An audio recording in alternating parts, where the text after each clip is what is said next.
आणि तशी मोठी बातमी आहे, शरद पवारांनी सातारा लोकसभा मतदारसंघाची महत्त्वाची बैठक बोलावलेली आहे। बैठकीला खासदार श्रीनिवास पाटील, बाळासाहेब पाटील हे उपस्थित आहेत।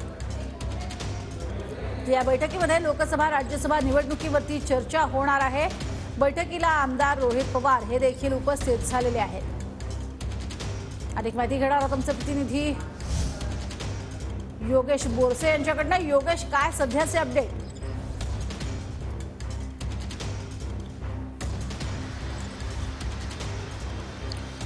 प्रज्ञा, शरद पवार आज पुणे दौऱ्यावरती आहेत आणि पुण्यातल्या त्यांच्या निवासस्थानी अर्थात मोदी बागेमध्ये शरद पवारांनी लोकसभा निहाय बैठकांचं आयोजन आज केलेलं आहे। ज्या बैठका सकाळपासूनच या बैठकांना सुरुवात झालेली आहे।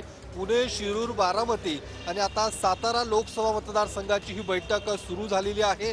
ज्या बैठकीला सातारा लोकसभा मतदारसंघाचे खासदार श्रीनिवास पाटील, माजी सहकार मंत्री बाळासाहेब पाटील आणि इतर जे काही पदाधिकारी आहेत सातारा लोकसभा मतदारसंघातले ते पदाधिकारी आज या बैठकीला उपस्थित आहेत।